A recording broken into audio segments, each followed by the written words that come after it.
花开花落自有时，缘去缘来总有因。大家好，欢迎收听翠花的秘密。妈，你别动，你手里的金项链，该不会是从我首饰盒里拿出来的吧？我结婚的3金，你还要再送给弟妹，从来没听说过哪家人一套3金能娶2个儿媳妇啊！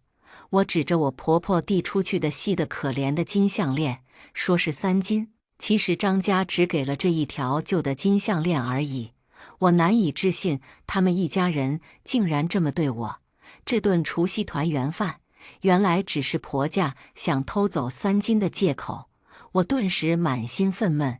今天是除夕，早上5点钟，婆婆就连着打个7、8个电话催我起床，说是我老公张丽的弟弟张强要带着未婚妻一起来我家过节，让我准备好饭菜。自从我跟张丽在一起，还从来没有见过他的弟弟，更别说张强的未婚妻了。听婆婆和张丽说，张强一直在外地工作，很少回家，好不容易才赶回来过节。我忙里忙外地收拾了半天，张强和他的未婚妻董欣然才姗姗来迟。张强很黑很瘦，董欣然却是白皙微胖的模样，两人怎么看也不像一对。张强看起来很怪异，他的眼睛里总闪着毒蛇一般冷光。我看见他之后，总觉得心里发寒，也不知道为什么会有这种感觉，但面上还是微笑着接待他们。刚介绍完家里人，董欣然看着满桌子的菜，突然皱起了眉头。哟，过除夕了，哪家人不吃点大闸蟹？我听婆婆说，今天全靠嫂子操持，辛苦嫂子去买几只。婆婆眼珠子一转，连忙附和说好。张丽和张强2兄弟也说过节该吃点好的，催着我去买。看着全家人的目光，我只再跑一趟。下楼之后，我反应过来忘记带手机了，这才又折返回来。结果撞见我婆婆把我的金项链往董欣然手里塞。婆婆，你到底是在做什么？拿我东西干嘛？我气婆婆处心积虑的让我准备团圆饭，只为了到我家偷东西。你这道理真奇怪。这金项链现在在我手里，你有什么证据说是你的？你叫他一声，我听听这金项链答不答应。你还说这是结婚用的，我看你根本也还没跟张丽哥办婚礼吧？你算什么嫂子？最多算是一个姘头。嘻嘻嘻，董欣然没等婆婆先说话，就抢着开口，还美滋滋地接过金项链，做事要给自己戴上。你别太过分了！我怒道。董欣然这话说的不好听，但也是事实。我跟张丽确实还没有领证，也没有在张家的老家办婚礼，但我们已经在我老家办过酒席，只是因为疫情的原因，亲戚宾客不齐，张家这边的婚礼就一直耽误了。可董欣然这样不尊重人，也不知道廉耻，我也没必要再顾及他。我冲过去，想扯掉那条金项链，原本那项链就很细，就算硬拉扯断也不会使人受伤，最多是疼一下。尽管很生气，我心里还是知道分寸。可我刚伸出手，我的手腕就被突然窜过来的张强狠狠捏住了，力道之大，好像刑具。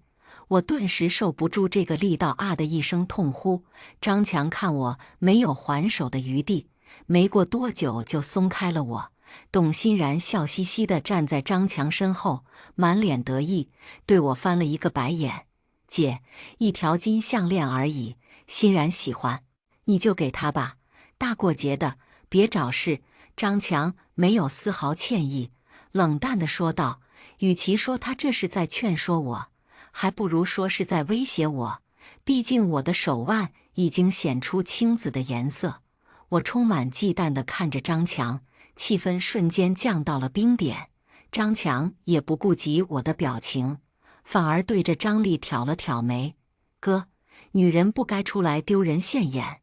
强子说得对，张丽原本一直呆立在一旁，看见张强对我动手，虽然有不满，但还是满脸忌惮，什么都没敢说。现在他收到张强的信号，才敢开口说话。干嘛闹成这样呢？大家都是一家人，别闹矛盾。小云，强子第一次来，你给我一点面子，好吗？我此时敢怒不敢言，而且心里还有几分惊疑。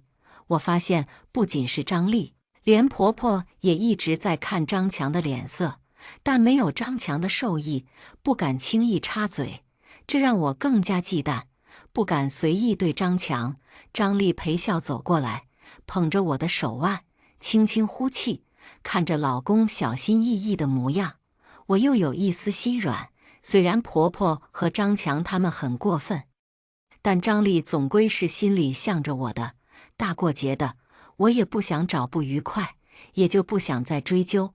张丽安抚地拍了拍我的后背，用只有我俩能听见的声音说：“小云，你别着急，那金项链早晚给你拿回来。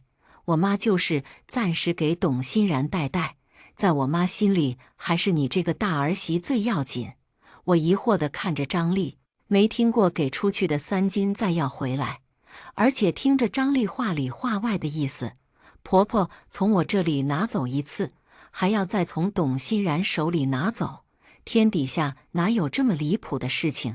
你什么意思？我问她。张丽似乎觉得自己有些说多了，不愿意再继续这个话题。婆婆催促道：“小云，快去买螃蟹啊！欣然等你呢，大过节的这么不懂事啊！”我的注意力立即被转移了，冷着脸看张丽。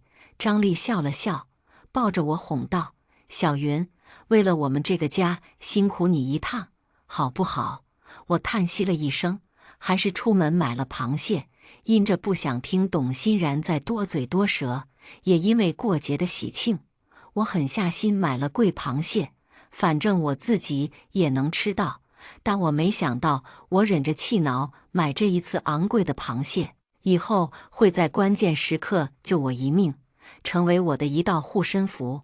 这些都是后话了。酒过3巡，张强和董欣然终于准备走了。董欣然假意地帮我捡桌子，等到厨房就我们2个人的时候，他讥笑着开口：“以后我嫁给张强了，你可别像今天似的不看眼色。这金项链送给我，就是我的，你算什么人还敢抢？”我听婆婆说，连你现在跟张丽住的婚房也是强子买的，你现在算寄人篱下，你懂不懂？我看着董欣然脖子上的金项链，再想想她说的话，感觉很奇怪。一直以来，张丽都说张强不学无术，也赚不到什么钱，所以才一直没脸面跟家人联系。张丽提起张强时，大多都是鄙视的语气。之前张丽只说了这是我俩的婚房，我理所当然地认为这就是张丽的房子。但现在想想，他确实没明确说过是谁名下。按照董欣然现在的话，张强混得远远比张丽好，那为什么张强极少出现，或者是联络张丽，甚至连婆婆都拿不出一张张强的照片给我介绍？看我沉默不说话，董欣然也觉得没有对手了，又嗤笑了一声傻子，然后就走出厨房了。我看着董欣然的背影，觉得张家远远没有我想的那么简单，尤其是张强这个人，非常奇怪，而且令人害怕。过完这个闹心的除夕，婆婆也回了村里。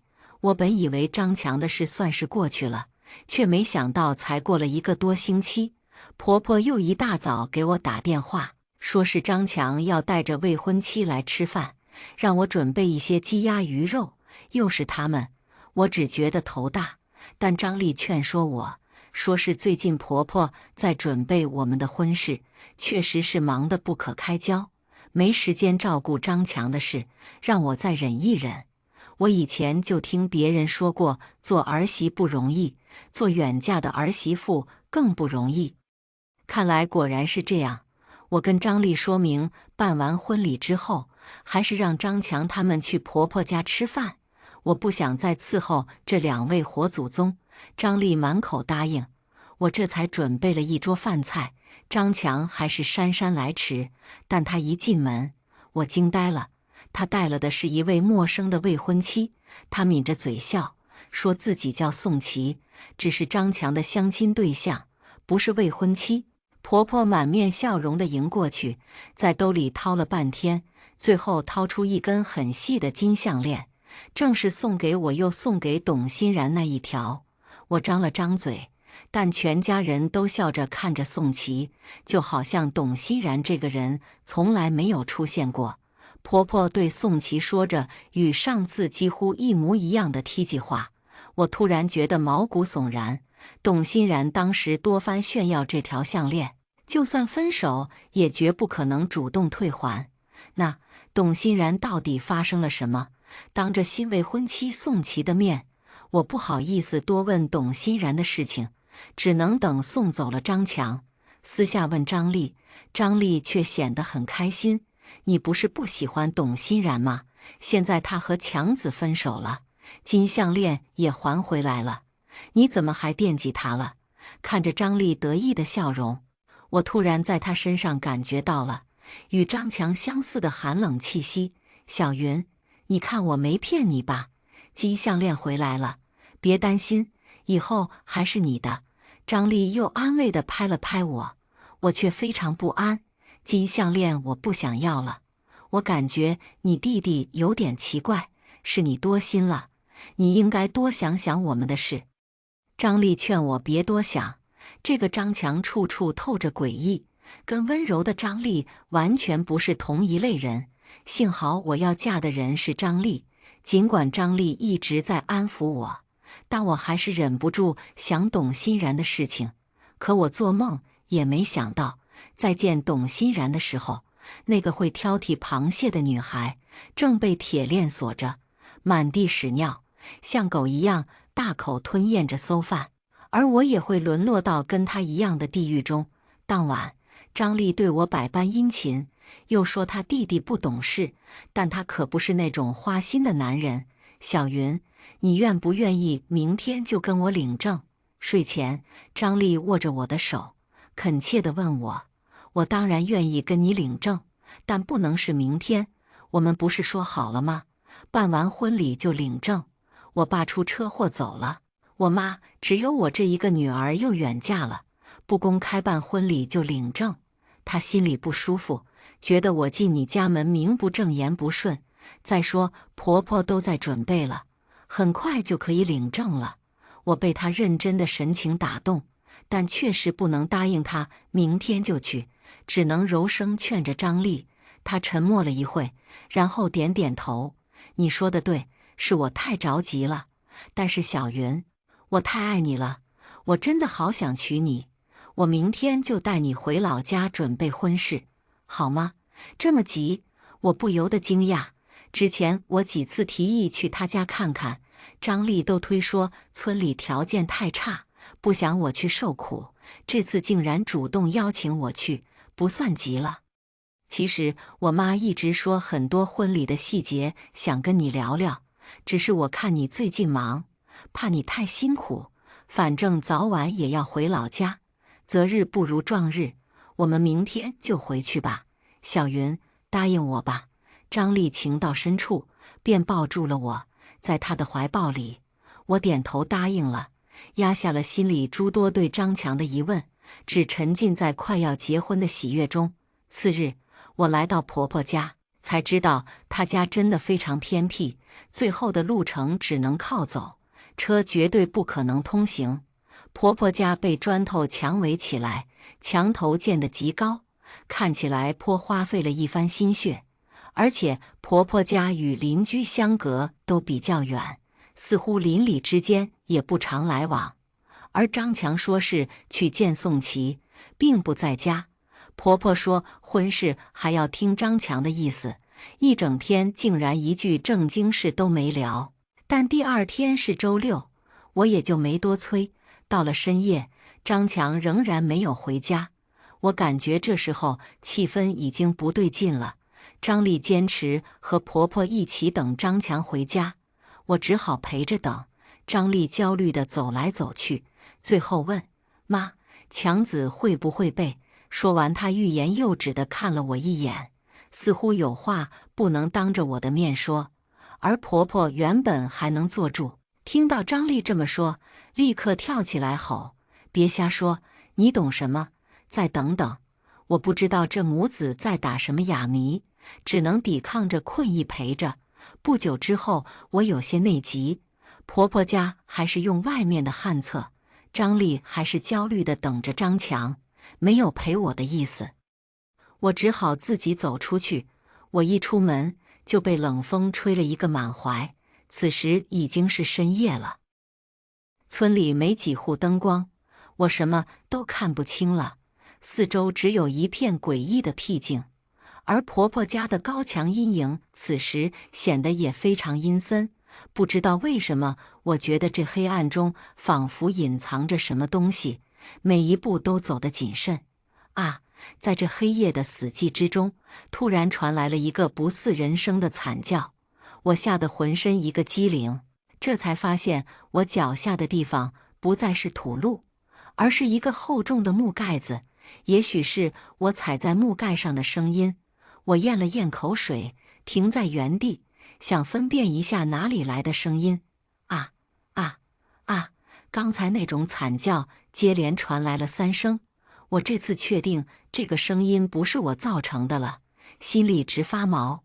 这里这么偏僻，该不会是有不干净的东西吧？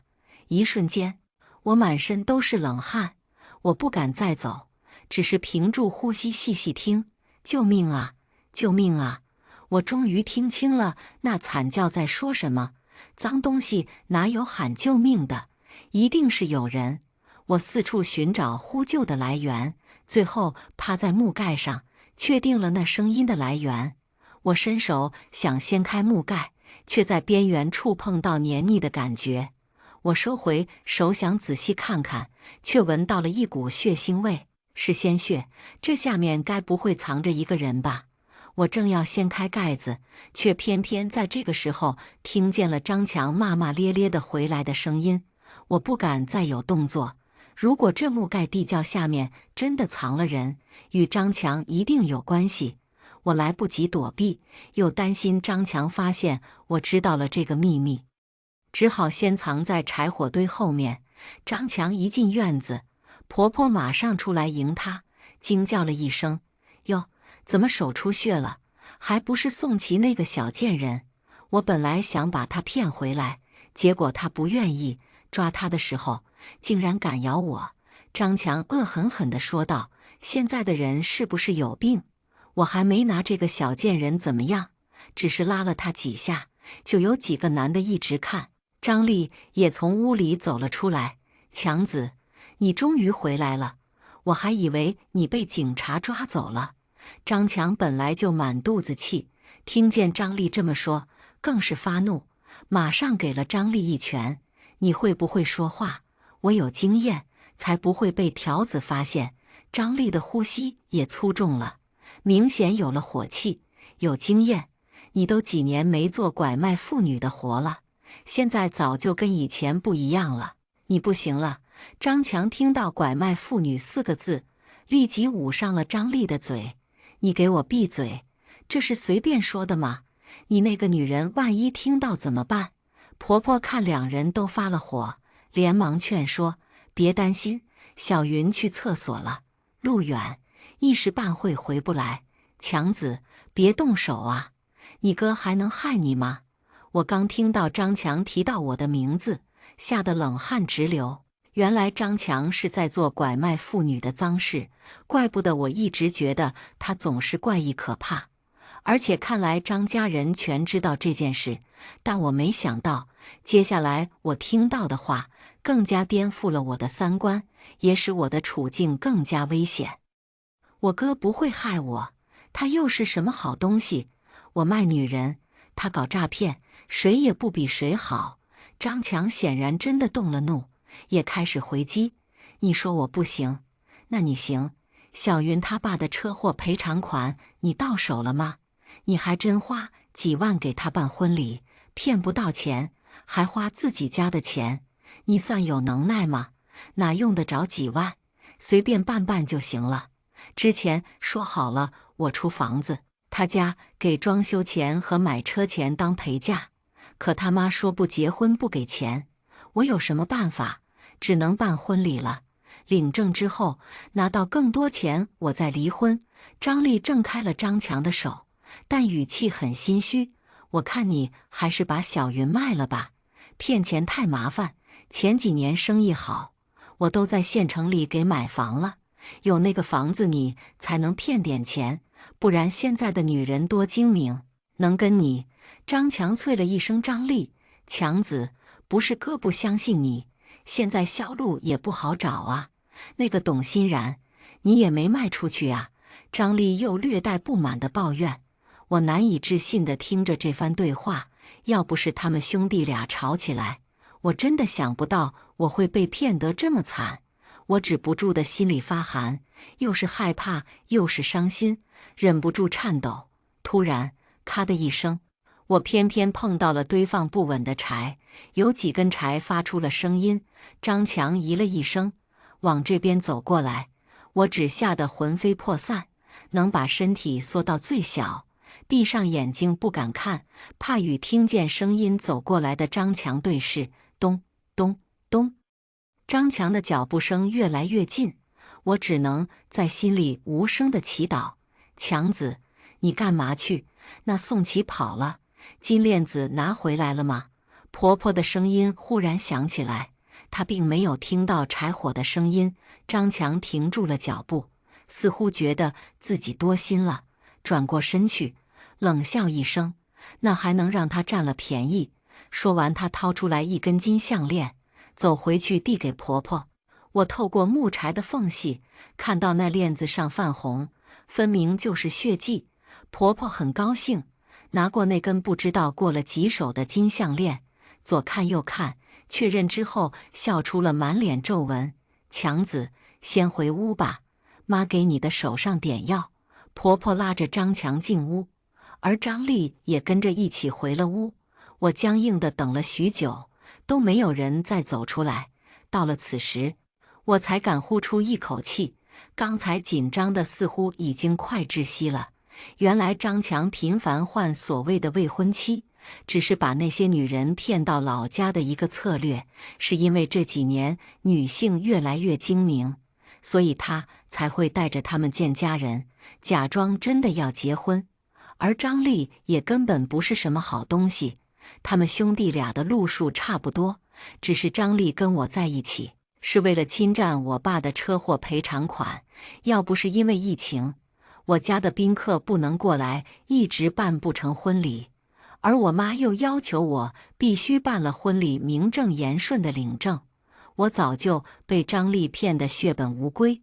我原来以为这些事都是在阻挡我奔向幸福，可现在我才发现，这算是世界和我妈正在联手救我。张家人坏事做绝，好像那个董欣然也被害了。我必须要快点报警。我犹豫着是否要去邻居家求助，还是假装没事的进屋拿手机报警。但突然，那呼喊救命的声音又微弱地响了起来。刚才张强他们大声说话，掩盖着声音，现在一片安静。我又听见了那惨叫，但这一次，我真的害怕了，比遇到脏东西还害怕。我在脑子中天人交战了几番，最关键的是现在救人会不会暴露自己？我想逃离，但脚却迈不动。我忍不住想，那人会不会是临死前最后的呼救？那是活生生的一条人命啊！最后，我还是决定先去看一眼，根据情况帮帮那人，免得他根本等不来救援。我深呼吸，轻手轻脚地掀开地窖的木质盖子，一股很腥臊的味道马上窜了上来。我无声干呕了一下，然后顺着梯子谨慎地爬了进去。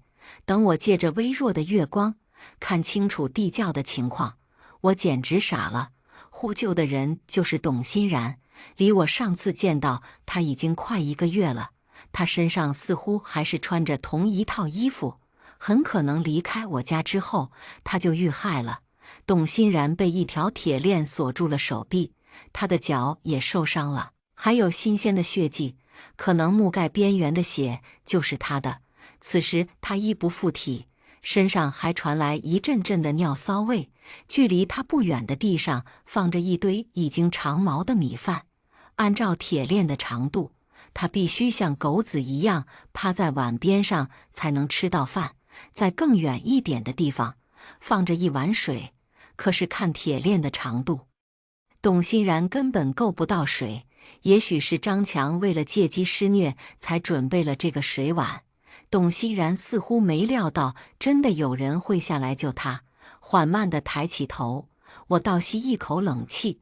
他的脸上一片青紫，眼窝深深的凹陷，头发一缕一缕地粘在一起，甚至还有几处露出头皮，凝结着血痂，看来已经被人活生生地拔掉好几缕头发。他的眼神像是回光返照，惊喜地哭了出来。他的嗓子已经喊哑了，嘴唇开裂，眼神急切地看着水碗，微弱地说：“求求你了，救命啊！给我喝口水！我从小到大都没见过这样人间炼狱。”慌忙地过去，拿过水碗，可里面的水已经发黄了。这水，给我，给我！董欣然扯动了铁链，非常急切。我只好硬着头皮把水喂给他。董欣然，你别担心，我一会上去报警，很快就有警察会来救你。董欣然把水喝得七七八八，我看见碗底还有一些不明絮状物，忍不住深深皱眉。1个月不到的时间，董欣然已经被折磨得不成样子。也许是因为销路难找，张强把不满都发泄在他身上。等你报警，董欣然终于缓过来一些，默默重复着我的话。我点点头，扶着他无力的身体。我一会上去就想办法报警，鬼知道你还会不会回来。董欣然冷冷地说道，然后用尽力气大喊：“张强，张强，你把小云卖了吧？你不是说我只要找一个别的女人替我就可以走吗？我给你介绍了宋琦，再给你小云，求求你放了我吧，我想回家呀！”喊到最后，董欣然已经撕心裂肺，我只感觉血都下凉了。我爬下来的时候没有关上隔挡的木盖，而且董欣然喝了水，嗓音竟然很大。也许这才是张强把水碗放得很远的原因。我真是太傻了，我顾不上董欣然，慌忙地往上爬。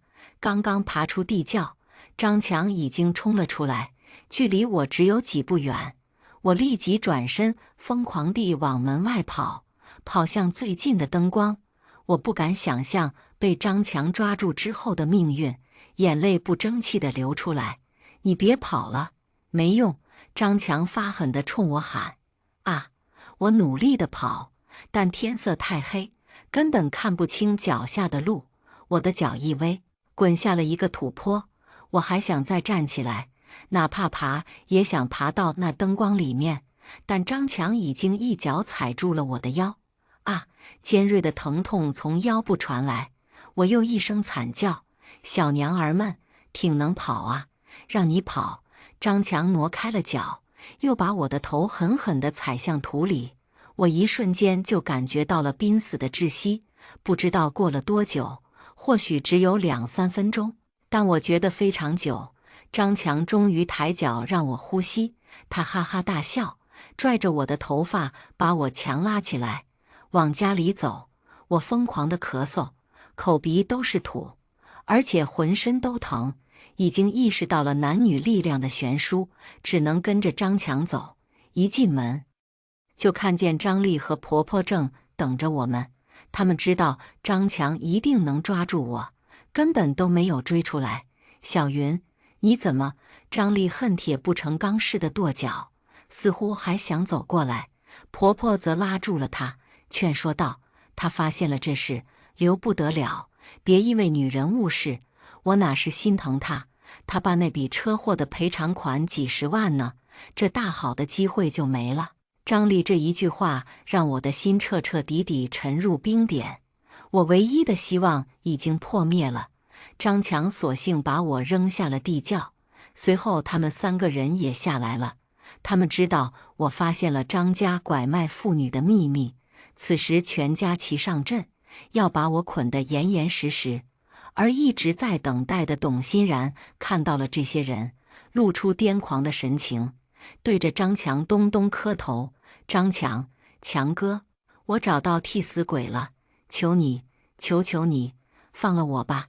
张强讥笑地看着我们，对着张丽和他妈说：“差不多了，你们先上去吧，我办个事。”然后他竟然开始准备脱掉上衣，似乎这一套征服、折磨女人的流程，他已经轻车熟路。强哥，求求你先放了我吧！董欣然还抱着无谓的希望，张强只瞥了他一眼，再多嘴，我还打你！董欣然显然是被打怕了，哭声戛然而止。但如果绝望会致死，他就已经是个死人了。我顾不上管他，我开始强迫自己的大脑飞快地转起来，只想求生。张丽，你 TM 的算不算男人？我好歹也是你的女人。你让张强动我，你一点尊严都没有了吗？我虚张声势，强撑着刺激张丽。张丽的神色果然有所动摇，我感觉有一丝希望，又抓紧说话：“张丽，你不知道吧？其实我爸的赔偿款，我妈早就打给我了。现在我已经被你们抓到了，与其让张强把我买个几万块，你不如把赔偿款取出来，然后放了我。我保证不会报警，行吗？”张丽一听到赔偿款的事情，连眼神都亮了，半信半疑地问我：“你妈真打给你了？”我用力地点头：“对，就是除夕之前的事。要不是因为突然有钱了，我怎么会心甘情愿地答应去买那么贵的螃蟹？你知道我的，平时我最心疼钱，一定不会乱花这个冤枉钱。”张丽沉默着想了想，似乎被我说服了，或者说他对那笔赔偿款太迫切了，所以他内心想相信我的话。然后他看着张强：“强子，你看这事，要不还是按照我原来的计划拿赔偿款吧？你那生意也没销路了。”张强立刻火了，拉着张丽的衣服：“你小子之前花我赚的钱，可不是这个语气。我跟你说，这女人不是被拐来的，跟这个董欣然根本不是一个情况。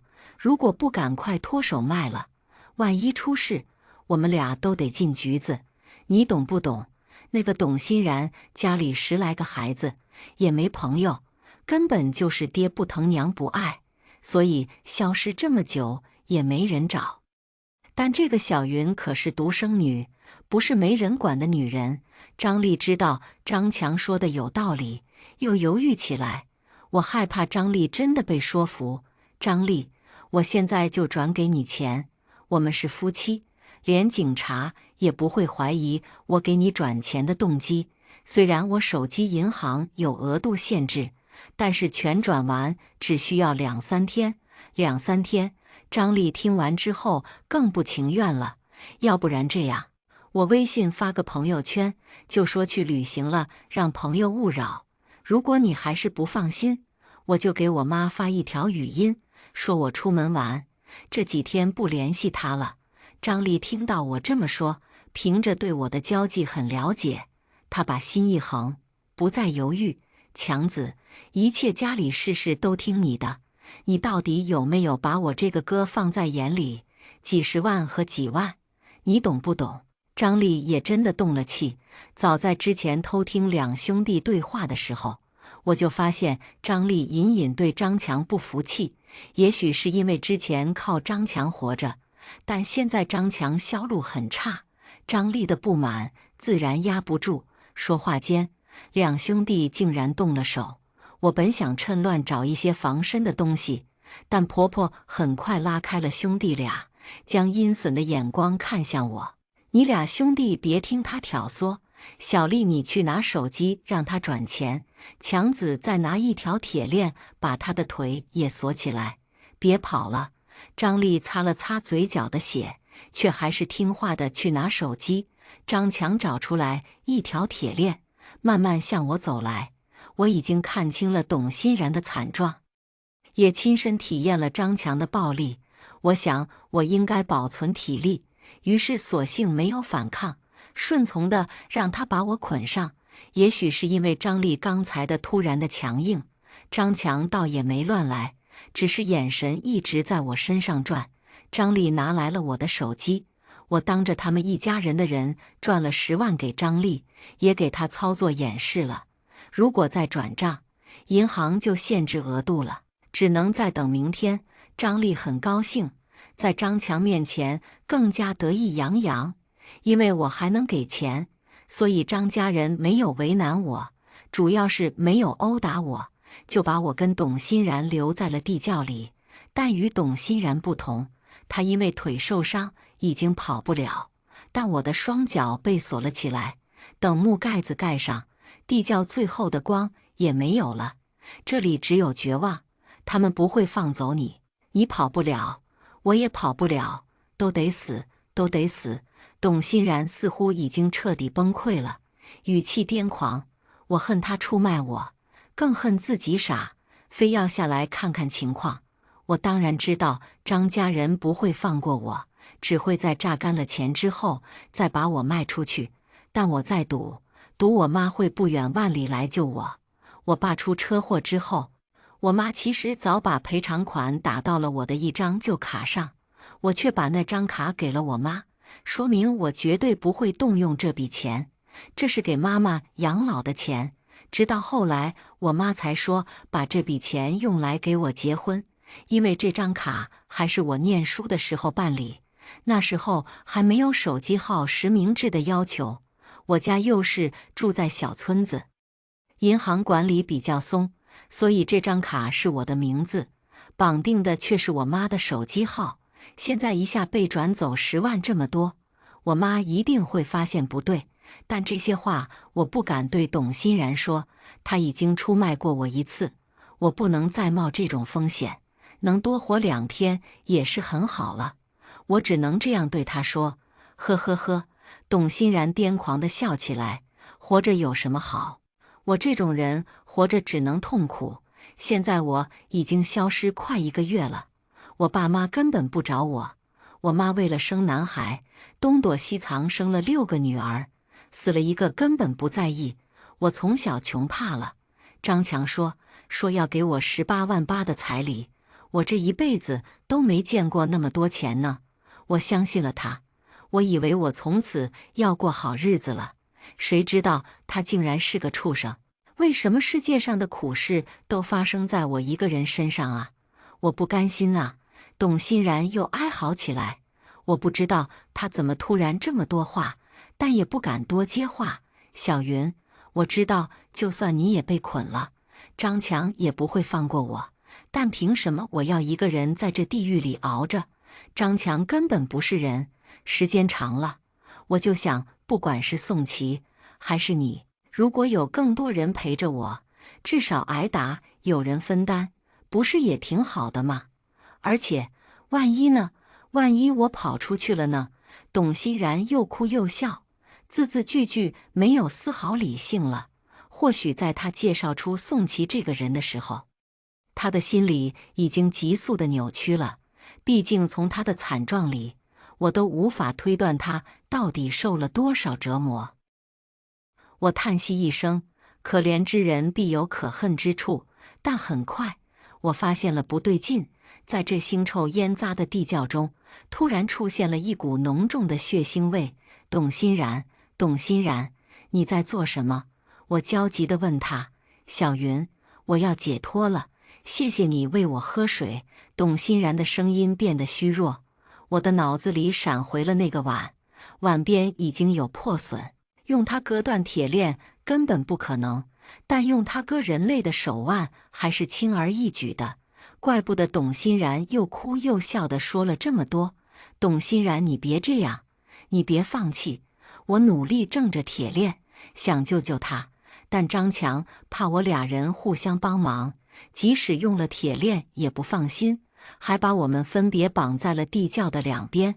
我根本够不着董欣然。随着时间一点点流失，我的恐惧越来越深，比害怕被张强折磨更害怕。一个生命就在我身边流逝，但我什么都做不了。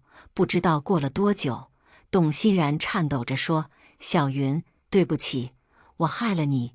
如果你能出去，求求你去告诉我爸妈，我已经死了。”他慢慢说出家里的地址，这就是他这短暂的一生最后一句话了。人之将死，其言也善。他跟我道歉，却无法改变任何我已经被害的困境。但是我还是哭了出来。我听懂了，董欣然想家了。从刚才以来，我的整个人都是懵的，全凭本能做事。现在第一声哭出来，无数的恐惧、害怕、委屈都冲进了我的心里。我跟董欣然的尸体待了一夜，各种情绪冲击着我。我这一辈子都不想再回忆起那个夜晚。也不知道过了多久，突然一阵嘈杂的声音响起，隔着地窖的盖子，我根本听不清上面发生的事情，只听见好像张强在骂人，然后是各种杂乱的喊叫，然后地窖的盖子被掀起来，一束光照了进来。我看见一个身穿警服的青年爬了下来。别怕，你已经被解救了。他简单的一句话，却宣布了我的重生。小云，小云，你别怕，是妈妈来了。我听见熟悉的声音，是妈妈，妈妈来救我了。等一切平息之后，我和妈妈抱头痛哭。后来才知道，我妈收到了扣款的短信之后，马上发现不对，然后联想我之前说不联系她的微信，越想越觉得怪，连夜就去警局报警。但我失联的时间很短，算不上案件，可我妈1分钟也不想等待，又向警方反映了扣款信息的事情。警方顺藤摸瓜，发现张丽的弟弟张强有案底，推测我有被害的可能，于是快速反应前来营救。张家人也都被抓起来审问，数罪并罚，将会受到法律的严惩。我之前只在手机上看到过拐卖妇女的事情，总觉得距离我太遥远。可当这件事真实发生的时候，我才发现犯罪者就在看起来正常的人群中。我真的很幸运，张强和张丽学历不高，犯的案件不多，并且好几年没做了，才会被我哄骗。抱着愚蠢的侥幸心理，可现在已经不比早几年。各方面的警力监察很完备，可董欣然到底是没有等到黎明的到来，他自己放弃了，死在了黎明前的黑暗中。距离被解救仅只差几个小时，我只感觉心中很复杂。没有他，也没有我惊险的一夜，可他自己付出了生命的代价。没过多久，我如约去了董欣然的家，沉重地宣布了他的死讯。在他哭声一片的家里，我感觉到他似乎看错了自己父母，也许他们只是有心，却无力。我则也恍惚地觉得自己在那一夜似乎也死过一次。看着外面万里无云的朗朗乾坤，我不敢去想还有多少罪恶隐匿在这片天地，但法网恢恢，疏而不漏。下面我们来听第2个故事。呆坐在护城河边，我脑子里乱糟糟的，心里的疑团让我徘徊在探寻真相与回避现实的边缘线。而问题核心就是，我老公在我不知道的时候有了儿子，而且都3岁了。这件事发生在上午，自从经历了大女儿又生小的折磨后，我才知道，原来给孩子选个好的幼儿园也是同等重要的事。所以在我刚刚怀上小女儿的时候，我就开始托亲戚找朋友，几乎把所有人脉都用上了。终于在京城一家比较好的幼儿园占到一个名额，眼看小女儿该上幼儿园了。上个星期，我带着所有证件去幼儿园办入学，却被园长告知那个名额没有了，是被一个比我小女儿大半岁的小男孩占用，而申请人正是我老公。我立即打电话质问老公原因，老公吞吞吐吐地说，他需要用这个名额谈下一笔重要生意，还说京城幼儿园很多，我们可以再找别家。我气得火冒三丈，再重要的生意能有孩子的教育和前程重要吗？当初我求到这个名额有多难，他不是不知道，不过我也理解他。我们本是大学校友，就算他研究生毕业，毕业后依旧工作不顺利，后来在我爸的资助下开了家公司，又利用我爸的人脉，总算把公司经营了起来，如今盈利也能上千万。但我知道，公司的大股东是我爸，我老公其实更像是个打工的，所以他想做得更好，证明自己的能力，甚至想摆脱我爸的影响力，成为真正的成功人士。就在我准备离开这家幼儿园的时候，正好赶上园里孩子们出来户外活动，园长是我表舅的亲戚，多少也算沾点关系。他指着一个孩子告诉我，就是那个小男孩占用了我女儿的名额。出于好奇，我多看了几眼那孩子，这一看我惊住了。我见过我老公小时候的照片，这孩子跟我老公儿时简直一模一样。一个可怕的念头冲进大脑，我立即放弃这个想法，不断告诉自己，这只是巧合，很多没有血缘关系的人也会长得非常像。网络上这样的对比图可不少。我逃似的要离开，余光中似乎看到了什么熟悉的东西，定睛一看，只见那个男孩子脖子上挂着一个别致的金锁。还没灭下去的怒火再次燃烧，这金锁我再熟悉不过。小女儿周岁的时候，我在国外读书的弟弟专门找人定制了这个长命锁。之所以别致又与众不同，不仅是因为它的造型，更因为金锁上镶着很多颗碎钻。我说怎么一直没找到，还以为自己放在哪里给忘记了，原来早就戴在别人的脖子上了。我想，难不成老公为了讨好那位生意伙伴，把小女儿的金锁也送出去了？鬼使神差地走到小男孩面前，我蹲下。此时这小孩越看越像我老公，我心跳如鼓，却笑着问，小朋友，你的金锁好漂亮，是谁送给你的？小男孩抬头看到园长就在旁边，这才回答道，我爸爸，然后把金锁塞进了衣服里面。我又问，那你知道你爸爸叫什么名字吗？小男孩又答，殷志勇。阿姨，你认识我爸爸吗？我顿时感觉天旋地转，五雷轰顶。他爸爸叫殷志勇，我老公也叫殷志勇。我不相信我老公的生意伙伴跟他同名同姓。我不知道我是怎么离开那家幼儿园的。我无数次地拿出手机想问问我老公到底怎么回事，可我最终没这个勇气。我怕这是真的，在护城河边呆坐一下午，甚至都忘了接我大女儿放学，直到老师打来电话我才回过神，急忙打电话让我爸接下孩子。既然起了疑，不如就找出事实真相，要么还老公一个公道，要么给自己一个交代。我立即赶回那家幼儿园，此时已经有不少家长在园外等着接孩子了。我在人群中寻找，想知道我老公到底喜欢了哪样的女人，到底是怎么样不要脸的女人，竟然会不要名分的给我老公当情人，还给他生孩子。到最后，我虽然没等来那个女人，却意外地看到我公婆。我婆婆拿着我弟从国外寄给我女儿的护牙棒棒糖，牵着那个小男孩。我公公一直笑呵呵的，他们一起往旁边一个小区走了过去。啊，闹了半天，所有人都知道这个女人和孩子的存在，唯独把我蒙在鼓里，还说什么生意伙伴的孩子，原来他们是让那孩子占了我给女儿争取来的教育资源。我一路跟踪，不但知道了他的住处，还蹲守到了那个女人。她年纪不大，看样子20出头，长相一般，一看就是没上过多少学的。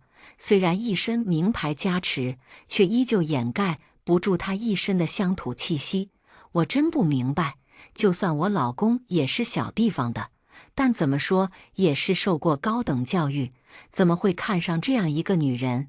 没多久，我老公也开车来了，轻车熟路的停好车，再上楼，我看到他手里买了不少小孩子的新衣和新玩具，都不用想就知道，那一定是给那个私生子的。真是讽刺，我的2个女儿，一个10岁，一个3岁。殷志勇当爸爸这么多年，几乎就没给我的2个女儿买过任何东西，还说什么需要就去买。他很忙，没时间逛街，全是扯淡。只因为我生的是女儿吗？想象着他们全家其乐融融一起吃饭，我的心生疼的，好像他们才是正经一家人，而我和我的女儿们才是外事，才是多余的那个。心如刀割，我怎么都无法接受，我最依赖和信任的丈夫，竟然早就抛弃了我和我的女儿们。我和我老公在大学校园认识，我们都是学生会的，他比我大3岁，是彼此的初恋。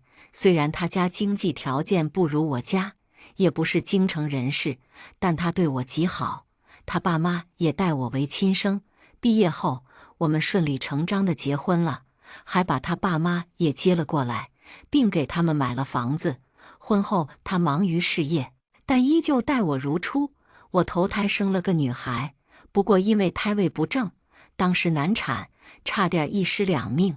我爸妈吓得不轻，不过我婆婆却说我还年轻，头胎虽然费劲，以后再生就好了。因为这个，我妈跟她家没少吵架。可能殷志勇也想要儿子，也可能是他受他爸妈影响，竟然也开导起我，劝我再生一个。我是爱他的，既然殷志勇想要，那我就再生一个。老大刚上小学，我就怀上了2胎。在我怀孕6个月的时候，我还特意找医生朋友偷偷给我测了男女，结果还是女孩。我以为老公和公婆会很失望，没想到他们却来安慰我，说什么如今男女都一样，孩子平安健康才是最重要的。那一刻，别提我有多感动了。我以为他们放弃重男轻女的观念，全是因为我更加爱我的老公，更加孝敬我的公婆，甚至多次求我爸，让他把他在公司的股份都转让给我老公。现在回想，早在我怀我小女儿之前，我老公就已经有别人了，而且他们已经知道那女人怀的是男孩，所以才无所谓我怀的是男是女。亏我还想方设法给他生儿子，亏我还在感动，还想让我爸让出所有股份。背叛与隐瞒的愤怒与耻辱感，让我以前有多爱我老公，现在就有多恨他。离婚，这是我唯一念头。回到我爸妈家，吃饭的时候，我爸突然说：“丽丽，志勇的工作是不是特别忙？你跟他说，钱是赚不完的，但孩子的成长只有一次。今天我接大丫的时候，老师说大丫上学这么久，都没见过他爸爸，父亲的缺失对孩子成长不好。”我觉得老师说的对。是啊，妈妈，大女儿也说道，我和妹妹好久没和爸爸说话了。每天爸爸回来的时候，我们都睡着了。我们起床的时候，爸爸还在睡觉。我如鲠在喉，看着我的2个女儿开开心心、无忧无虑的样子，再看看我爸妈已经泛白的双鬓。离婚的话，我怎么也说不出口。我在感情上有洁癖，男人对我而言就如牙刷，不可与人共用。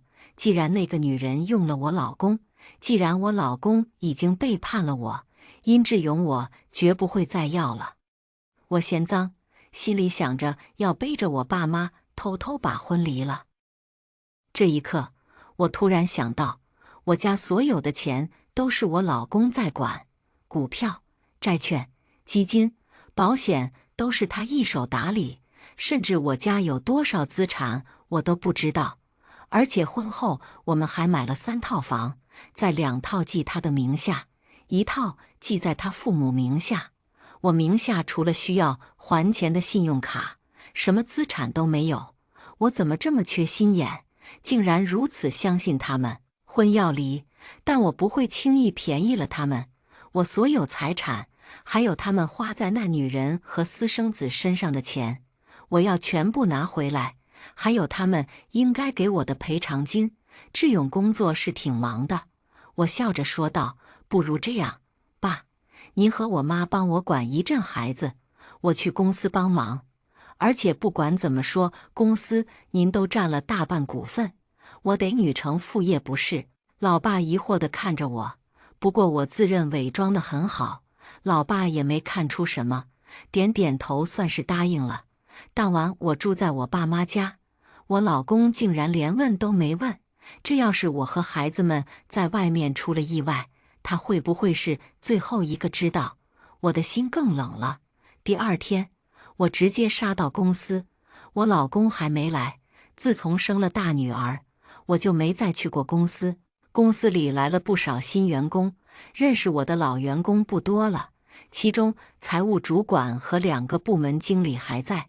财务主管白鹤是我爸老部下的儿子，跟我年纪差不多。由于一直未婚，为了不让我老公产生误会，我并没说出他的身份。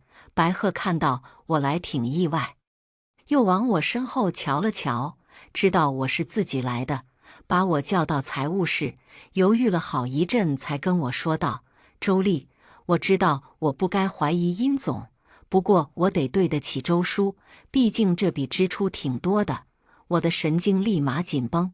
我知道，我老公一定动用公司的钱花给那个女人了。果然，白鹤拿出工资支付明细，又拿出行政部给他的出勤复印件，指着其中一个名字对我说道：“周丽，你看这个叫高小月的，入职咱们公司快半年了，1个月2、3万的工资，5险1金，各种福利一样不落。可就是没见这人上过班。”我立即叫过行政部经理和业务部经理，他们一个说没见过这人，一个说这人不是他们部门的。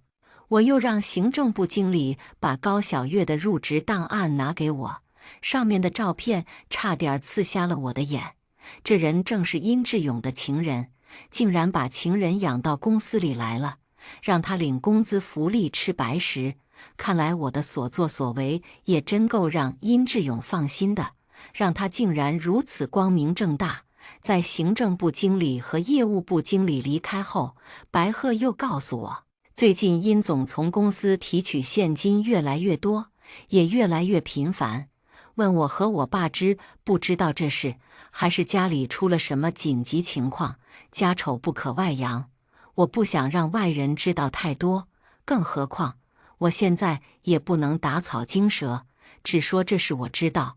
不过从今天起，我会天天来上班，所有财务支出和报销需要我签字。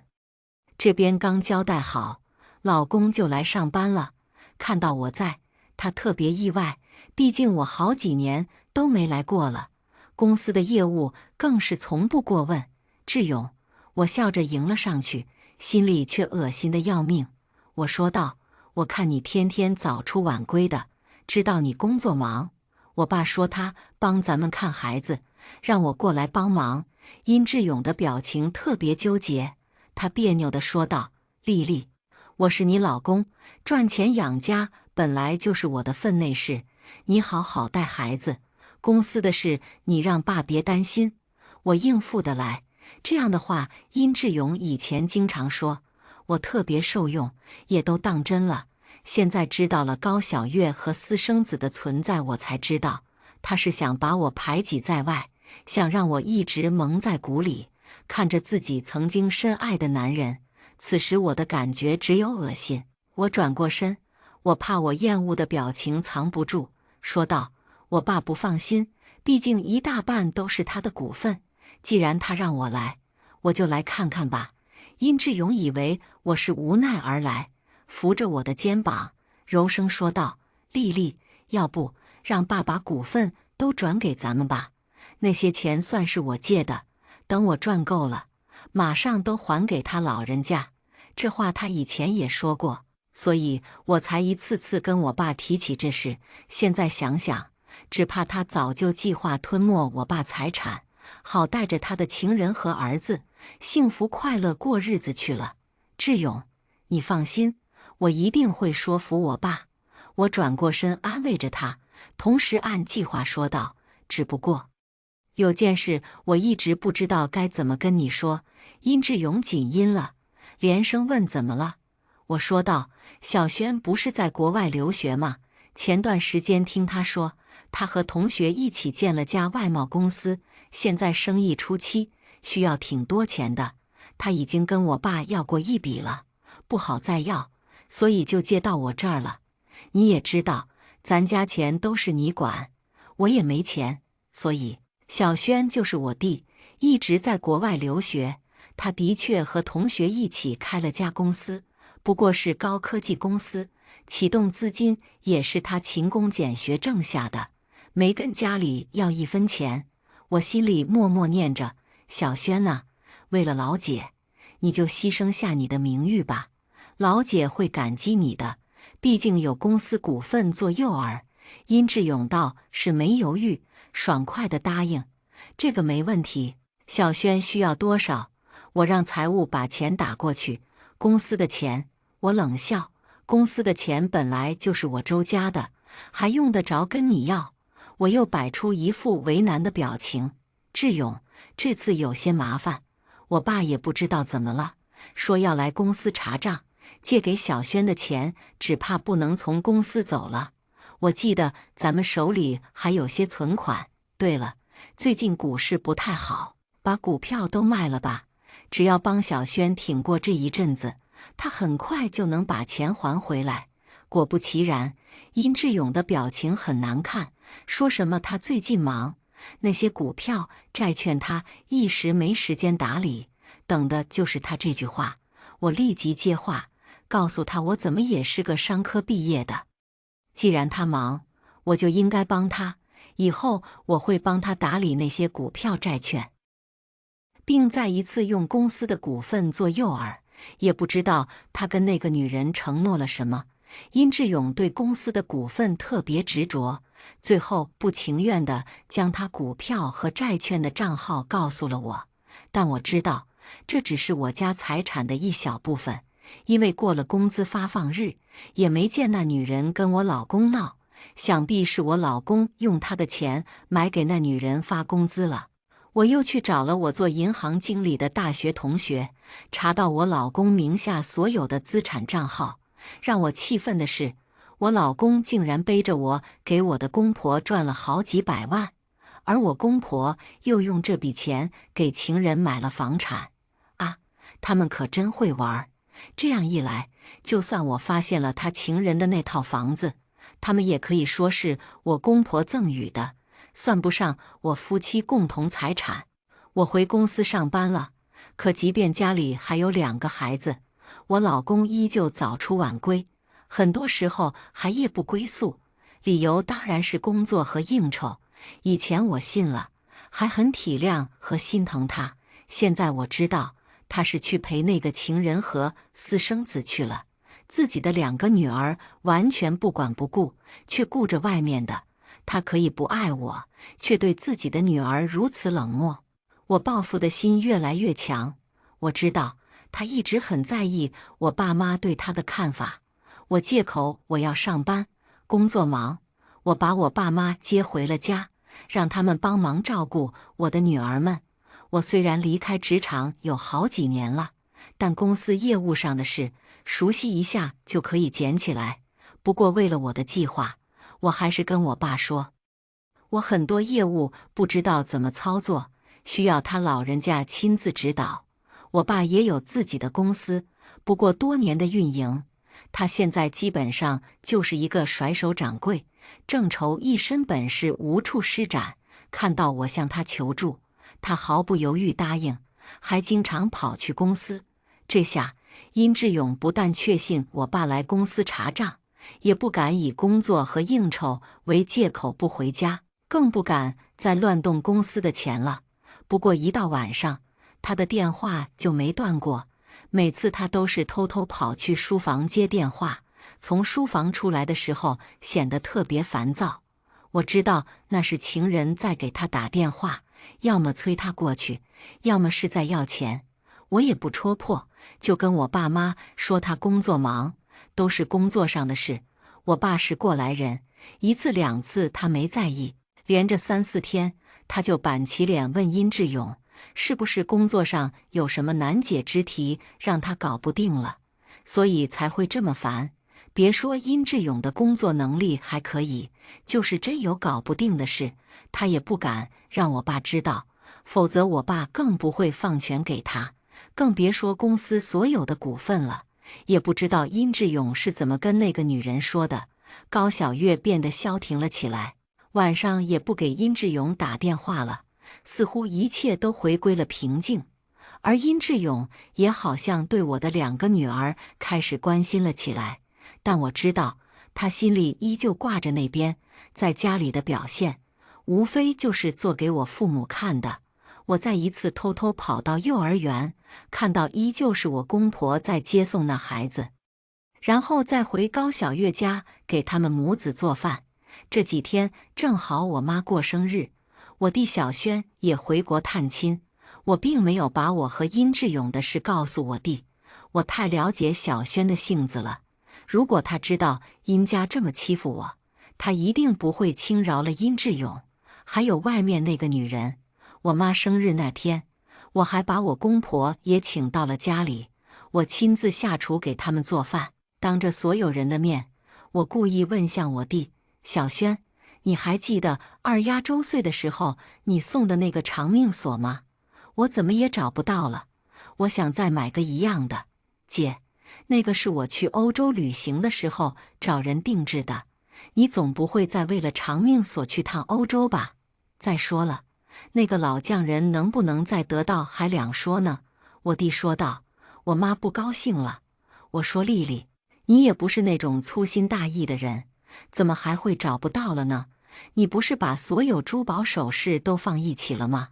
我偷偷看了眼殷志勇和他爸妈，他们显得很慌乱。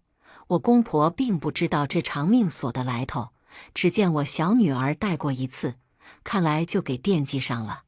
而殷志勇显然扭不过他爸妈，真就把属于二丫的东西拿给了他的私生子。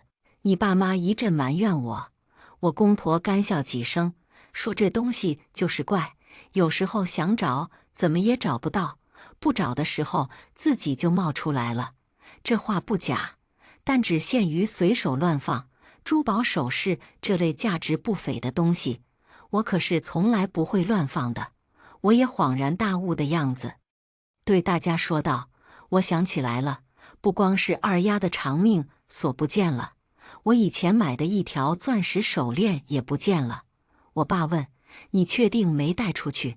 爸，你又不是不知道我虽然喜欢这些东西，但不喜欢戴，买来后就一直放在盒子里。我说着，还把我专门放珠宝首饰的那个盒子取出来，打开让众人看，里面还有些过时的戒指、耳坠什么的，不新不旧，都还在，只有钻石手链和长命锁不见了。长命锁在那个私生子身上，而手链那天我可看得清清楚楚，就在高小月的手上。殷志勇还真会借花献佛，知道我平时不戴，也很少查看这个盒子，干脆拿去送人了。小轩突然想起了什么，一拍桌子：姐，你别急，我想起来了，当时我一时脑抽，给二丫的长命锁买了保险。你报警，只要证明他真是丢了，保险公司就可以照价赔偿。这个小轩可算想起来了，当时他买这个财产险，我还说他乱花钱，锁在家里又不会丢，买这个险根本没用。看来老天都在帮我。一听我要报警，殷志勇和他爸妈都慌了，特别是我婆婆，显然没想到偷我一个首饰会引发这么大的麻烦，连忙说道：“丽丽，别什么事动不动就报警，警察天天往家跑，被邻居看到了，还以为咱家出什么事了呢。你再想想看，是不是忘在哪儿了，或者是不是落在我家了？我先回家找找，如果找不到，你再报警也行。我弟是个急性子，执意要报警，而我倒想看看我公婆怎么收场，是把东西要回来，还是再给我买个新的。不过就算要回来，别人用过的东西，我也不会再要，而新的，那我倒要看看他们的本事了。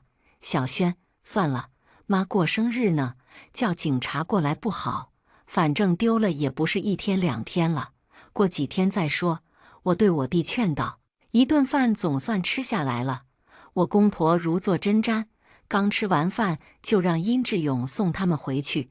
今天晚上要热闹了，我叫我弟下楼散步消食，跟他说，我有一好朋友的妹妹刚刚失恋，想不开，男朋友是被一个叫高小月的给撬了。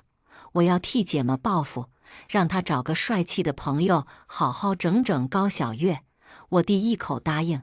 我把我查到的高小月的情况都告诉了他，当然不会告诉他这是你姐夫的情人，否则小轩会直接亲自出马，用最直接的手段让殷志勇和高小月知道什么叫痛不欲生。不过那样的话，我弟这辈子也完了，所以我不能告诉他，只能采取这种迂回的方式。正如我所料，殷志勇借着送他爸妈回家的名头，直接驱车到了高小月那里。我婆婆也是拐弯抹角的想要回长命锁和钻石手链，但高小月就是奔着钱财来的，怎么可能吃到肚子里的再给吐出来？那晚具体发生了什么我不清楚，但我能从殷志勇的神情上判断上，他们闹得很不愉快，还把他爸妈气得够呛。我再一查账，我公婆竟然把他们的养老保险赎出来，只为了把钱给高小月，让她安心养儿子，别再闹腾了。真不错，他们闹腾得越厉害，我这里的计划才越好实施。只不过拿回来的长命锁和钻石手链，已经显然旧了许多。我婆婆睁眼说瞎话，她说以为这是假的，随手扔在了抽屉里，所以被其他物件磨得没了光泽，还说什么幸亏我提起这件，否则他就当垃圾扔了。扔啊，他真敢说出扔掉的话，我就敢报警。不过我表面上还是要感谢他们。此时正好孩子们放暑假，我给我妈我和婆婆买了机票，让他俩带着我的2个女儿去外省玩玩。殷志勇白天上班，晚上被我爸拉着问公司的情况。我婆婆跟我妈去了外地，高小月那里只有我公公每天过去帮忙接送孩子做饭。小轩那里进展得不错，他有个同样在国外留学的朋友，刚回国不久，我认识，叫郑涛。郑涛可是个花花公子，泡妹子是把好手。郑涛最初还挺嫌弃高小月，嫌她说话有口音，嫌她没怎么上过学，一看气质就不好，嫌她长得也不算漂亮，个子也不高。小轩告诉他，这是我姐的任务，从小郑涛挺怵我的，听到是我的意思，郑涛委屈巴拉地接下任务，开启了他不情不愿的把妹日程。我给了郑涛很多钱，让他给高小月送礼，让他请高小月吃饭，让他带高小月去夜店嗨，还让他带高小月去高档的地方消费。虽说肉包子打狗一去不回头，但舍不得孩子也套不着狼。为了让他们尝尝背叛我的苦果，这点钱根本不算什么。高小月就是个穷山区的年轻姑娘，可以说她在来京城之前连县城都没去过，也不知道殷志勇怎么就找到这么个人去给她生儿子。也不怕影响他儿子的整体素质。年轻人喜欢的，郑涛都带高小月去了。郑涛能说会道，出手阔绰，长得又帅气。在殷志勇缺席期间，郑涛几乎占据了高小月所有的生活。殷志勇不去，我婆婆又不在，高小月面对我公公一个老男人又觉得别扭，怎么也不如郑涛这个帅哥看着养眼。他在外面玩的时间越来越多，甚至一天一夜都不回去。虽然郑涛什么都没说，但郑涛这个老手告诉我，高小月已经爱上了他，并以自己是他女朋友而自居。只不过高小月并没有告诉郑涛他有情夫，他生过小孩的事实。我看时机差不多了，那天我给了郑涛一盒上好燕窝，让他在特定时间交给特定人。郑涛依旧带着高小月到处浪。按常规，郑涛带高小月吃完晚饭，再带她去酒吧，然后去迪厅。小月，我先帮朋友送个东西，很快就回来，你去买2瓶可乐。到了殷志勇私生子入学的那家幼儿园，郑涛停住了车，递给高小月100块钱，同时说道：“此时正好是放学时间。”幼儿园门口停了好多车，门口也聚集了很多接娃的家长。高小月紧张了，她不肯下车。郑涛，我能不能在车里等你？郑涛知道我要修理高小月，只是不明白为什么一定要在这个时间去幼儿园给园长送东西，还要高小月一定下车去买饮料，在车里坐着干嘛？怪热的，乖，快去吧。我也赶紧送东西去。郑涛的态度不容置疑，直接将高小月轰下了车。东西是送给园长的，园长很好找，他正在幼儿园维持放学时的秩序，只要随便找个人一打听就能找到。郑涛送完东西，站在车旁边，一边抽烟一边等高小月。幼儿园旁边的确有个小超市，高小月提着2瓶可乐刚一出来，就看到殷志勇他爸领着他儿子正要进超市。我可是打探得清清楚楚，他那个儿子被惯得不像样子，每天放学必须要去旁边的超市买零食和玩具，而我公婆每次也都纵容。他儿子以前从未离开过高小月，最近一连几天，那孩子都没见过他妈，现在突然见到，小男孩紧紧抱着高小月的腿，大哭着喊妈妈。我公公对高小月最近的表现也很不满意，他们又破财又委曲求全，还不是为了让高小月好好养他们唯一的孙子。高小月总不回家，也不管儿子。此时遇到我公公，也板着脸说道：“小月，这是你儿子，你是不是也得管管？小孩子一哭，立即引起周围吃瓜群众的围观，当然也包括郑涛。我只告诉郑涛会有好戏，让他当好他的影帝，顺着剧本该怎么演就怎么演，越投入越好。”郑涛凑过去一看，意料中的女主角果然是高小月，只是孩子叫他妈，还有一位老爷子。高小月，郑涛戏精上身，怒气冲冲上前就给高小月一个耳光，当着所有人的面怒骂道：“你吃我的，喝我的，花我的，用我的，你身上每一样东西都是我买给你的，你特么竟然背着老子在外面跟个野男人生孩子，你是不是眼瞎？还找个老不死的！”当我听闻这件事，差点笑喷。郑涛竟以为高小月和我公公生了个孩子。面对郑涛的抓包和谩骂，郑小月应该是懵了，只想着怎么给自己辩解，也没注意到郑涛嘴里说这孩子是谁的。周围的吃瓜群众都是这个幼儿园的家长，平时也经常看到殷志勇的爸妈，特别是这几天，每天都是老头自己接送孩子，大家都以为是爷爷和孙子的关系，没想到是父子，这一下子就炸锅了。都指着我公公说他老牛吃了嫩草，弄得我公公解释也不对，不解释也不对。高小月一个劲儿地让郑涛听他解释，可他又解释不出来什么，一狠心说他根本不认识那个孩子和老头，他们是在讹诈自己。我公公哪儿遇到过这种事，见有人还给他们拍视频，一时不知道该如何是好，竟给我老公打电话，让他去救场，还真是出乎我意料。我的本意是想让我公公厌烦高小月，将他们母子赶走也好，去母留子也罢，反正就是让他们先内讧起来。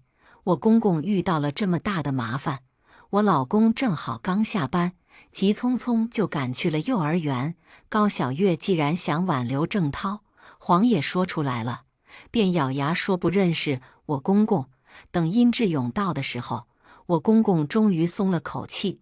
他这么大岁数，跟个20岁的小姑娘生娃，他这老脸还怎么要？我公公也顾不上其他，拉着殷志勇对峙高小月：“小月，你做人不能没良心，你跟志勇生了孩子，我们殷家也没亏待过你吧？钱、房子哪样没给你？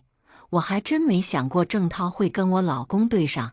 郑涛是个聪明的，他虽然对我老公没什么印象，但知道我老公姓殷，前后因果一结合，他隐约猜出了事情真相。他立即给我打电话：姐，你马上过来一趟，事情好像闹大了。小涛，辛苦你了，这事你先别跟我弟说，我马上过去。郑涛帮了大忙，我也不想再瞒他，挂了他的电话，我直接开车到了幼儿园旁边的超市。我都那么说了，郑涛也肯定了他的猜测，他是小轩的好友，也算我半个弟弟。姐姐遇到麻烦，他这个当弟弟的义不容辞，要替姐姐出口气。一想到是我被欺负了，郑涛更来气，直接指着我老公怒骂道：“你叫殷志勇，你是高小月什么人？高小月是我女朋友。”他可跟我说他是未婚，高小月的孩子终究太小。这边紧阴的气氛吓到了他，他抱着高小月的腿叫妈妈，高小月没理，看到殷志勇来了，又抱着殷志勇的腿叫爸爸。殷志勇左右为难，郑涛又逼问高小月到底和殷志勇什么关系，那孩子到底是不是他的？我公公好不容易有了孙子，生怕自己不承认再被高小月带走，他指着高小月怒声道：“小月，你要是跟这个小白脸走，就把我殷家给你的钱和房子都还回来。”相比郑涛给高小月花的那些钱，当然尹家给的钱和房子更值钱了。高小月一下子泄了气，支支吾吾不说话了。郑涛一开始还希望这一切都是误会，但现在看，想误会都误会不起来了。高小月知道他跟郑涛没戏了，像跟墙头草一样，立即拉着殷立勇，哭着说道：“志勇，我是被他骗了，我其实跟他没什么，你千万别误会。”殷志勇被气得不轻，可他更紧张，推开高小月，他叫上他爸，准备赶紧离开，却又被郑涛拦下了。我还没到，郑涛不可能放他们走。好在我是从公司出发，离幼儿园不算太远，10几分钟就赶到了。三方对峙，这本来就在我的计划中，只是没想到会提前这么多。律师那边我已经申请了资产保全，只是那边还在查资料，还没给确切的回复。高小月到底拿了我家多少钱，我也没算清楚呢。不过既来之则安之，面对殷志勇和高小月那对狗男女，我内心毫无波澜。估计殷志勇和他爸怎么也没想到我会赶过来。而郑涛看到我，急忙问：“姐，我记得你老公就叫殷志勇，该不会是这个人吧？”高小月也没想到会在这个场合对上我这个原配，不过他竟然能做出这种事，而且一直想取代我，应该早就做好了心理建设。你就是那个生不出儿子的黄脸婆，高小月看到我，突然强势了起来。看来殷志勇和他爸妈在他面前没少说我坏话。殷志勇还在忐忑呢，高小月这个猪队友直接拖他后腿。我故作惊讶和委屈，殷志勇伸手就扇了高小月一个响亮的耳光，同时恶狠狠地说道：“这是我老婆，你算什么东西？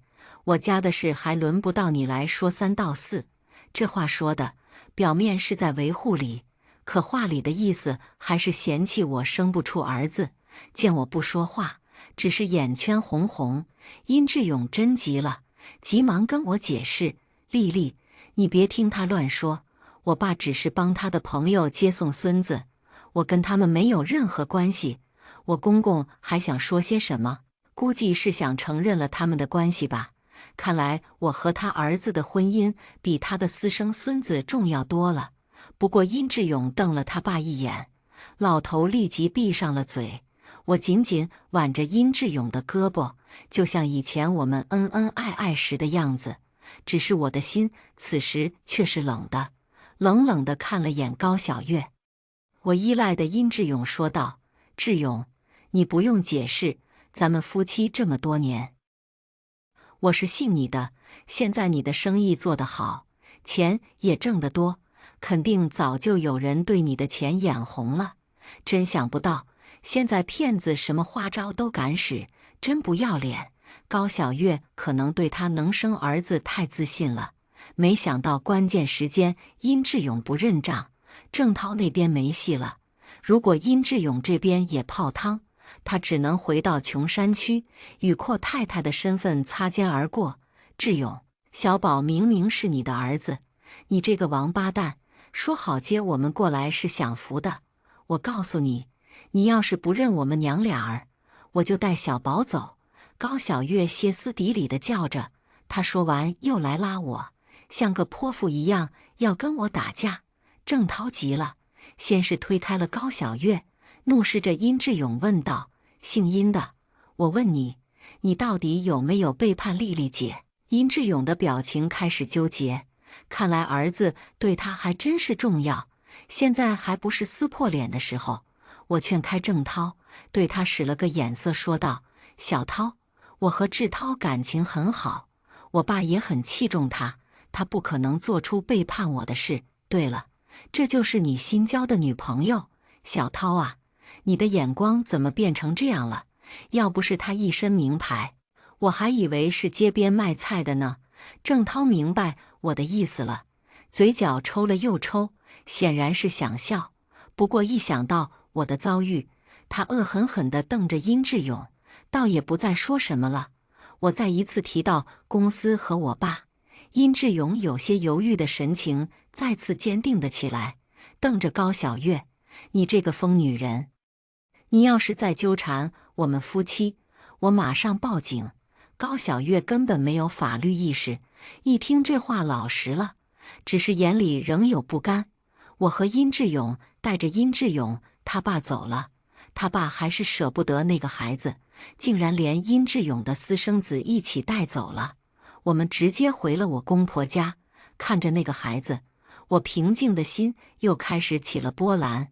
他本是无辜的，但他却有一对错误的父母。他抢走了属于我小女儿学龄前的教育资源，也因为他的存在，我的家庭毁了。我和殷志勇再也回不到过去，我的女儿们再也没有爱他们的爸爸。我咽下对他的厌恶，故作喜爱地说道：“爸，这孩子真可爱，为什么他家人不管他，倒让您天天接送？我公公是个嘴笨的，平时都是我婆婆张罗各种事。”我这么一问，他习惯性地看向屋里，这才想到我婆婆，我跟我妈出去玩还没回来呢。我公公一时语塞，我老公怕他说错话，暗示着他爸：“我听您说过，这孩子的爸妈离婚了，结果都不要他了，是吧？”“对对，这孩子也是个可怜的，父母都不要他了，就我那个朋友帮忙带着。前一阵子老家伙入院，这不没人管了。我公公煞有介事的一起骗我，他们当我傻吗？刚才还当着所有人的面说出这孩子就是殷志勇的儿子，现在又改口，我故作相信了。可怜地看着那个孩子，计算着我的计划，感叹道：多好看的孩子，虎头虎脑的，应该跟二丫差不多大。这孩子也可怜，无父无母的，咱们要是能收养他就好了。不出所料，我的提议点醒了殷志勇跟他爸。我公公立即兴奋了起来，迫不及待地问向殷志勇：丽丽这个提议好，志勇啊，你去相关部门问问，咱们能不能领养小宝，记在谁的名下都无所谓，反正让咱们家养着就行。看来老头对高小月的态度也就那么回事，完全拿那个姑娘当生育机器。也是，如果不考虑生儿子的问题，我比高小月条件好太多了。但出乎我意料的，我老公竟然犹豫了。爸，收养这事没那么简单，孩子跟着他亲生父母其实更好。哈，殷志勇这什么意思？怕我虐待他儿子，还是舍不得高小月这根小嫩草？他还有脸说孩子跟着亲生父母会更好？难道我的2个女儿就可以没有爸爸？难道我的2个女儿就不需要父爱？我的心更冷了。爸，志勇说的对，这孩子的父母只是离婚，又不是双亡，没准人家过几天就来接孩子了。这样，我妈有同学在医院做主任，我让我妈去问问，看看有没有弃婴，没人要的孩子我们领来养，这样就不怕人家父母要回去了。我公公一听我们要领养别人家的孩子，自己亲生的反而不能认，当时就怒了，拍着桌子喊道：不行，这孩子咱们家一定要收养。我现在就做主，就是等你妈回来，她也会同意。高小月的儿子被我公公那样子给吓哭了，一个劲儿地哭喊着找妈妈。可能最近高小月的所作所为真是气着我公公了。他一边哄着小宝，一边说道：小宝乖，你原来的妈都不要你了，以后这就是你的家，丽丽就是你妈妈。我伸手去抱那孩子，那孩子倒不认生，不反抗，倒是我公公犹豫片刻，这才让我抱起小宝，同时还说着：这孩子可怜，以后你得多疼疼他，也让大丫二丫多让着他。二丫比他还小，为什么不说让他让着二丫？我并没有把孩子带回家，只说我现在工作忙，我爸也要工作，我妈和我婆婆都不在家，没人照顾小宝，等他们回来再把小宝接回家。这个期间，我知道我公公不方便跟我婆婆商量这件事，他一定会跟我老公说，所以我给他们充分的时间空间，而我也需要时间和空间。律师给我回复了，将我提供的所有证明进行保全公证，其中有我偷偷给我老公和那孩子进行的 DNA 对比证明，有他去那女人家里的照片，有我们夫妻财产证明。目前为止，我老公已经没有自由财产再给高小月了，而我公婆的退休金也没多少，就他们那点钱还不够贴补那个孩子的。前段时间还有郑涛给高小月钱花，现在郑涛对于高小月而言就像仇人一样，更不会再给他花钱。而殷志勇的钱以及有价证券已经全部被我拿到手，而且很大一部分都以借给小轩为由被我卖掉了。殷家已经没钱再给高小月花了，而高小月一直作为筹码的孩子也要被殷家夺走了。收养？想什么呢？我怎么可能会收养那个女人的孩子？我只想让他们狗咬狗斗起来。没多久，我妈和我婆婆回来了。我婆婆知道这件事时有些懵，偷偷找我公公嘀咕了好一阵子，才明白怎么回事。我婆婆也表示赞同，还说我家有了儿子，殷志勇的财产就有继承人了。我妈听到这话不高兴，对了她一句：我也有个儿子，照你这么说，我周家的财产就应该都给小轩，跟丽丽没关系才对。我爸也说道：亲家，咱家不缺孩子，领养这事以后再说。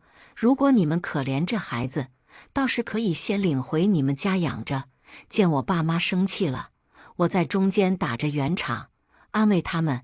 我爸妈的气刚刚消下去点儿，我就当着大家的面对我爸说：爸，最近公司业务做得挺好的，我想再扩大规模，您再借我点钱呗。我了解我爸，我爸情绪不对的时候，千万别提钱。果然，我爸立即把我兑了回去。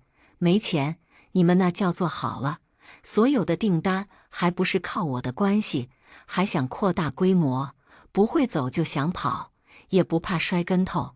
爸，再借我点儿吧，500万就行，也就半套房子的钱。我故意说出这个数，还提到了房子。我妈终于在我的提醒下想起来了，问我：对了，丽丽，你和志勇的存款不是打给你婆婆了吗？我记得好像就是500万，没买房子嘛。说完，她又问像我婆婆，那些钱要是没买房的话，就先把钱给孩子们，他们现在正是做事业的时候。我期待地看着我公婆，心里却幸灾乐祸。我公婆很惊讶，好像根本不知道这件事似的，慌忙看向我老公。我笑嘻嘻地对我老公说：你放心，我可是管账好手，咱家的钱都去哪儿了，我每一分都查得清清楚楚。你也是，借钱给妈也不跟我说下，好像我不乐意似的。丽丽，殷志勇结结巴巴，这才说道：都是一家人，这钱给谁花不一样。前段时间房市不错，我妈想买套房，等着升值再卖掉，所以我就把钱给我妈了。后来太忙，就忘了跟你说。我暗暗翻了个白眼，忘了说，是压根儿没想让我知道吧。志勇，是借，咱们已经成家，这钱就得算清楚，否则我还跟我爸要股份做什么？你说是吧？我再提股份，殷志勇不说话了。我妈不高兴了，补充了一句：亲家，这钱可不少，丽丽他们借给你，是让你们买房子，如果你们不买的话，也别存在银行里，投资也行，拿来扩大生意也行。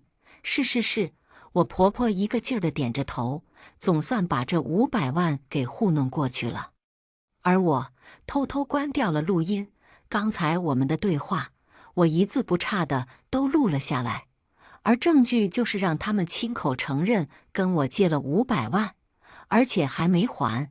我见机时可以了，又旧事重提，嬉皮笑脸的对我爸说：爸，既然不借我们钱，要不把股份都给我们吧。这话可是点在殷志勇的穴位上了，他立即来了精神，也应和道：爸，您放心，有丽丽帮我，公司一定会经营得更好。我爸做了一辈子的生意，最见不得有钱扔在银行里不动，在他的财富观里，只有把钱投进资本市场，让钱变成资本，才能真正的实现钱生钱，否则只能干等着贬值。刚才提到的500万，既不给我们，也不买房，还没做任何投资，我爸心里不得劲了。现在我又提起这件事，我爸说道：既然你们想让我放权，也行，我把股权都卖给你们。我算过，我手里的股权值2000多万，你们500万买走就行。其实我爸一点儿都没难为我们，他就是见不得那500万净值，而且最后他肯定也会把那500万用在我们身上。放着这么好的老丈人殷志勇还这么做，真是不识好歹。我爸终于松口了，巨大的利益就在面前。殷志勇动心了，他看向他爸妈，他爸妈只是默不作声。他又看向我，我故意刷手机，不跟他眼神交流。我知道，为了公司几千万的股份，他一定会想办法卖了高小月的房子。当晚，我爸妈叫我陪他们下楼散步，我见他们的神色不太对，很严肃，像是有什么大事发生了一样。我的心顿时提到了嗓子眼。丽丽，你老实告诉我们，你跟志勇到底怎么回事？我妈先开口问道。我更紧阴了，嬉皮笑脸地说：妈，您想多了，我们挺好的。胡说！我爸一板脸，挺好的，都要把他儿子领回家了，还挺好的？你当你爸妈是傻子吗？我脑中一片空白，他们怎么知道了？我妈叹了声气：丽丽呀，你别就瞒着我们了。二丫没能去幼儿园的事，你觉得我会不闻不问？你表舅都告诉我了，二丫就是被小宝顶替了。我跟你爸能不查小宝的底细？我语塞。丽丽，你跟妈说，你到底怎么想的？我妈又问，小心地看了他们一眼。我迅速组织语言，说道：孩子都有了，他们还把那个女人接来了。我跟志勇肯定要离婚，我只是不想便宜了他们，你有想法就行。我爸沉声道：那你说说，你想怎么做？我见他们已经接受了这件事，一颗悬着的心放了一半，这才将我的计划说了出来。殷家拿了咱家不少钱，我不想便宜殷家，也不想便宜了那对母子，凭什么要用咱们周家的钱去养他们的私生子？一阵沉默，最后我爸说道：这是我知道了，我帮你把钱和房子拿回来，事成之后你马上跟他离婚。他们支持我拿回属于我家的东西，他们支持我离婚。我悬着另一半的心终于平安落地了。老爸去公司更勤快了，公司的订单也更多了。殷志勇只以为我和我爸一心为公司好，也没怎么管公司的事，因为他正忙着筹钱，好从我爸手里买股份。出乎我意料的，高小月的房子依旧在他名下，殷志勇也筹到了钱。原来他竟是把他爸妈唯一的房子给卖了，那房子也是我们出钱买的。我有些后悔，不该让我爸答应以500万的价格卖掉公司股权，这不更便宜了殷志勇？我爸却让我稍安勿躁，只说让我准备打离婚官司。殷志勇出了轨，还有了私生子，我们肯定不能和平离婚，有些事还需要借助法律还我公道。很快，我爸信守承诺，收了殷志勇500万后，带着他一起去工商，将手里所有的股权股份一并转让给了他。他看着我手里不多的股份，眼里尽是贪婪。我知道他连我手里的都想要，但他也知道他没理由，他说不出口。为了庆祝这天大的喜事，也为了表达对我爸的谢意，他宴请我们两家一起吃饭。别说我不想让我爸妈去，我爸妈本身也没想去。他们和我弟带着我的2个女儿去了游乐园，我将自己打扮得很精致，单枪匹马去了饭局。殷志勇和我公婆都去了。如今殷志勇可算脱离我爸的掌控，还成了公司最大股东。他们财大气粗，硬气了。这种场合，他们当然会抱着他们的孙子一起来。只是他们不知道的是，这场饭局，我还以殷志勇的名义把高小月也叫了去。殷志勇应该把他拿到股份的事跟高小月说了，高小月很开心。而且他以为这场饭局只有他和殷志勇，是他们美好幸福生活的开始。我故意让高小月晚来了半个小时，当他推门而入的时候，他们尹家人还以为是我爸妈来了。当他们看到是高小月进来时，一个个都傻了眼。我婆婆怀里的小宝一看到她亲妈，立即挣脱着爬了下来，扑到高小月身上，同时叫着妈妈。而高小月顺势抱起了他儿子，这一抬头才看到我也在。黄脸婆，你怎么在这儿？高小月脱口问道。我冷笑，指了指旁边的一把椅子，说道：我们这里不缺服务员，既然来了，就坐下吧。殷志勇的神色有些尴尬，我公婆可能太想认这个孙子了，此时也不想藏着掖着，见这里除了我都是他家的人，也没什么顾忌。我婆婆捅破了窗户纸说道：“丽丽，有件事我得告诉你，小宝是智勇的儿子，我们肯定是要认这个孙子的。你也知道，我们殷家就智勇一个儿子，他得有儿子，他得传宗接代。我知道你心里肯定不好受，不过谁让你生不出儿子呢？智勇也不会跟你离婚，但你得接受小月，她毕竟是小宝的亲妈，孩子不能离开妈。你也是当妈的，你应该能明白这个道理。什么？我没听错吧？我以为他们只是想让我离婚，给他们孙子的妈让位子，没想到他们这么不要脸，竟然能说出妻妾共处的荒唐话。再看看殷志勇，他默不作声，显然这也是他的想法。我公公瞪了眼高小月，提醒道：“小月，你倒表个态，有周家做靠山，小宝的将来差不了。”我吐，什么意思？我不但要接受殷志勇在外面的女人和儿子，我娘家还得责任这野孩子的将来。见过不要脸的，没见过这么不要脸的。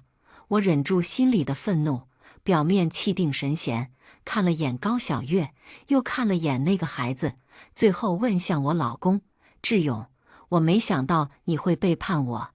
现在我给你2个选择，离开我和大丫二丫，从此周家跟你再无关系，或者离开这个女人，但她的孩子可以留下。”我老公立即说道：“丽丽，对不起，我错了，我不会离开你的，绝对不会。”我居高临下的看着高小月：“你都听到了，我们养你的儿子，已经是对你最大的恩惠。你要是知趣，就马上从这里滚。”高小月不敢相信自己所听所见，她舍掉这么多，就是为了能傍上我老公，给自己图个阔太太的幸福日子，哪怕是做小她也愿意。殷志勇，你明明知道我爱你，我怎么可以背信弃义不要我？高小月大声质问。我笑着问殷志勇：“志勇，他说他爱你，你觉得他是爱你的人，还是爱你的钱？”殷志勇的神色变了又变，最后说道：“丽丽，小月是真的爱我，否则她不会年纪轻轻就不要名分给我生孩子。但我的心里只有你，丽丽，看在小月也是女人的份上，你就别为难她了，试着接受她不行吗？”我公公也应和道：“是啊，丽丽，小宝还小，怎么能离开亲妈？小月有自己的房子，她又不会和你住在一起，小宝也不用你照顾。”我冷冷地看着他们，反问道：“我的作用是什么？就是周家的钱和人脉，以后好给这个孩子铺路。”我婆婆立即说道：“那也是顺手的事，怎么说他都是志勇的儿子，也算是你的半个儿子，是吗？”我冷冷瞥了眼那个孩子，我只知道这个孩子是志勇背叛的我的证据。丽丽，我婆婆不乐意了，那还不是因为你生不出儿子？你要是能给志勇生个儿子，志勇犯得着去外面找女人生吗？你知不知道，因为这个儿子，我们花了多少钱？当时村子里好几个女人都怀了孩子，只是小月的是儿子，其他的我们只好让他们打掉。你以为这些都不花钱啊？妈！殷志勇一声怒喝，终于打断了老太太的话，但我也傻眼了。啥？好几个女人都怀了殷志勇的孩子，她们怀的因为是女孩，所以就都打掉了。我陌生而惊恐地看着殷志勇，我怎么都想不到，陪我左右10多年的男人，竟如此禽兽不如。我公公见我脸色不对，连忙解释：“丽丽，你别多想，我们也只是想抱孙子，小月的生活我们负责。你和志勇还好好的，咱们还是可以像以前一样吗？”片刻后，我压住内心的惊愕，从包里拿出我对殷志勇离婚起诉的传票，放在了高小月面前，笑着告诉她：“你不用委屈做小，我把位子让给你。对了，我差点忘了告诉你，殷志勇只是我用烂的二手货，不过因为沾了我的手灰，所以我一时没舍得扔。而且我更没办法忍受有人想抢我用旧的东西，谁让我是个怀旧的人呢？但我有洁癖，我在怀旧。对于脏了的东西，我该扔还是会扔。这是传票，应该是你最想要的东西。我说完，再也懒得多看他们一眼，起身就走。殷志勇终于反应过来，立即追了出来，拉着我求我再给他一次机会，说什么他只爱我一个人，高小月和小宝的事只是为了生儿子。可能因为殷志勇太害怕失去周家做依仗，也没控制好音量，也可能他话里的意思太过惊世骇俗，立即引来了很多食客的注视。我婆婆也追了出来，见他儿子死乞白咧地求着我，估计心里对我意见挺大，板着脸说道：“志勇，让他走，给脸不要脸，不知好歹的东西，以为他周家有几个臭钱就了不起了。”然后又对我说：“周丽，我告诉你，你也别狗眼看人低，让你做大那是抬举你。你要离婚，好啊，离就离。如今我们志勇也是身价几千万的大老板，你以为没了你们周家，志勇就没出路了？我呸！还真以为自己是个什么东西。他们骂我可以，但骂我父母我绝不答应。看看围观的人，殷家不要脸，我还要脸。君子报仇，10年太晚，他们得意不了几天了。我本来看在殷志勇跟我多年夫妻的份上，看在他是大丫二丫爸爸的份上，不想把事情做得太绝。不过此时已经由不得我了，我大步离开，殷志勇也被他妈拉了回去。我后来得知，高小月因为殷志勇要我不要他，而跟殷志勇大闹了一场。法院开庭前的几天，殷志勇不断联系我，我不会见他，而且我也给我的2个女儿办了留学手续，让我弟带着他俩一起去国外上学。孩子们还太小，我不想让他们知道他们有那么恶心的一个爸爸。开庭那天，我弟带着大丫二丫出去玩了，我和我爸妈都出庭了。当然，殷志勇那方除了他还有他父母，而高小月并没有来，她没资格，也没立场来。在殷家人看来，这只是一场离婚，没必要闹到法庭。但离也就离了，没什么大不了，毕竟是小地方来的，他们的法律意识太薄弱，难怪会做出这么荒谬的事。他们还想着我和殷志勇的夫妻财产不少，对半分的话，殷志勇还能拿到不少。可我却申请让他净身出户，理由就是他婚内出轨。我拿出了他和小宝的 DNA 证明，拿出了那天饭局上他们亲口说出让高小月和小宝进门的事。新时代还存在这种想法，的确刷新了大家的三观。在场听证的都有些接受不了，就连法官的表情都很难看。也许离婚对殷志勇的父母而言还没什么，但让他儿子1分钱拿不到，他们就接受不了了。不过这才哪儿到哪儿，我又拿出他们从我这儿借了500万块钱的证据和录音，证明他们不但借了，而且还没还，同时还拿出这笔钱的去向，给高小月买了房子。我爸妈也没想到殷志勇的父母都能出这么过分的事，他们还以为只是殷家人贪财，拿着这么多钱舍不得花，存在银行里而已。在我们的申请下，这套房子直接判给了我们用于还债。当然，殷志勇出了轨，还有私生子，他家又这么重男轻女，我的2个女儿的抚养权当然属于我。这一切都在我的计划中，除了公司上千万的股权，我依旧心有不甘。特别是那天，他们还骂我爸妈。离婚的官司打到这儿，本来就可以结束了，但我心里的恶心还没撒出来，我又状告殷志重婚。在与我的婚姻持续期内，和高小月以夫妻名义居住在我爸妈的钱买的房子里。不仅仅如此，我还告他玷污女性。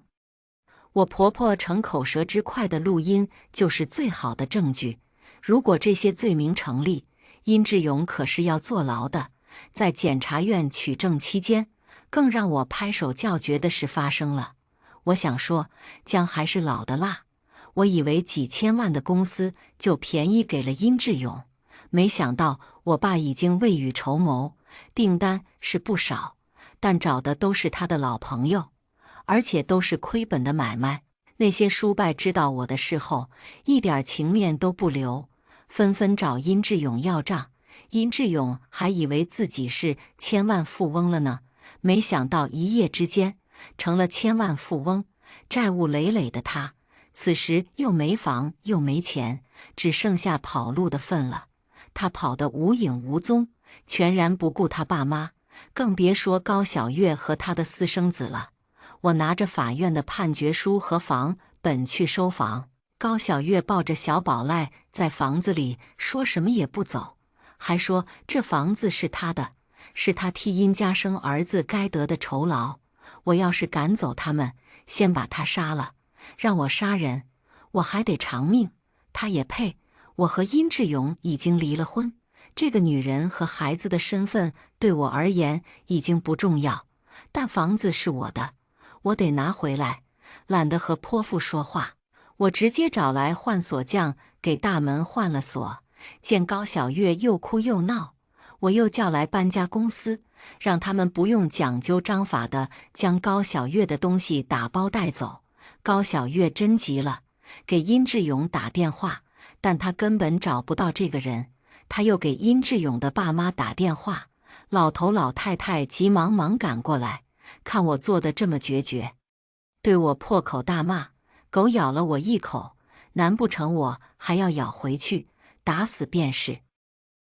知道什么叫罪有应得吗？知道什么叫头上三尺有神明吗？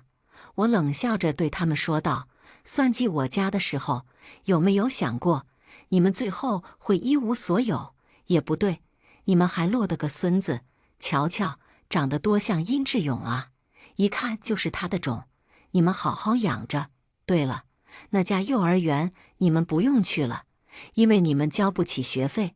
至于以后要不要在京城待着，随意，但这里可是寸土寸金，喝水吃饭样样花钱，你们可以去乞讨，我看到的时候一定会多给你们5毛钱。老头老太太还想说什么，我又打电话叫来房产中介，让他们直接带客户看房子，并很快入住。我低价把房子租出去，等过段时间房市更好了，我会把这套恶心我的房子卖掉。殷家的人让我恶心，曾经因为爱，我家给殷家的钱，我悉数拿了回来。我和殷志勇的婚内财产也按照法律规定、法律程序都拿了回来。殷志勇如愿以偿地拿到了公司全部股份，但他却一直不明白，股份这东西，公司盈利的时候它是财产，亏损的时候它就是债务。更重要的，殷志勇既然大小老婆都想要，我就让他一个都没有。暑假很快过去了，我弟小轩带着大丫和二丫去国外留学，我爸妈怕我心情不好，让我跟着一起去陪读。我对国外没什么兴趣，不过我的2个女儿已经没了爸爸，我不能再让他们没妈妈。我会给他们更多的母爱，来弥补我识人不清，给他们找了那样的一个爸。而小轩也希望我能去，因为他的学业还没结束，但公司已经起来了，他希望我能帮他去打理公司。在出发前，我在机场意外地遇到了白鹤，白鹤告诉我，殷志勇已经找到了，而且所有罪名成立，已经判了刑。殷志勇的父母已经带着小宝回了老家。殷志勇的老家其实也是个穷地方，而且老头老太太的养老金都没有了，想必以后的日子也不好过。高小月并没有一起去，她不知所踪，这不难想象。高小月放着大好青春，却心甘情愿给别人做小，还生了孩子，不就是为了荣华富贵吗？如今荣华没有了，富贵也没有了，她还年轻，特别是在郑涛的带领下，知道了什么是纸醉金迷，肯定不会再回到她曾经的家乡，也不会跟着殷家老头老太太回老家。我带着女儿们告别爸妈，他们答应会经常去看我们。看着从小一起长大的白鹤，他能力出众，年轻有为，却因为我失业了。我很抱歉。白鹤却神秘地笑了。我以为他是来送我们的，我却发现他也带着行李。他告诉我会跟我一起去国外，跟我一起帮着小轩打理公司，也愿意跟我一起照顾我的女儿们，不会让我一个人抗下所有。原来好人有好报，恶人有恶报，都是真的。今天的故事到这里就结束了。过去终将会过去，但故事已然成故事。您的点赞和订阅就是我更新的动力，期待您给出任何建议。我们下个故事不见不散。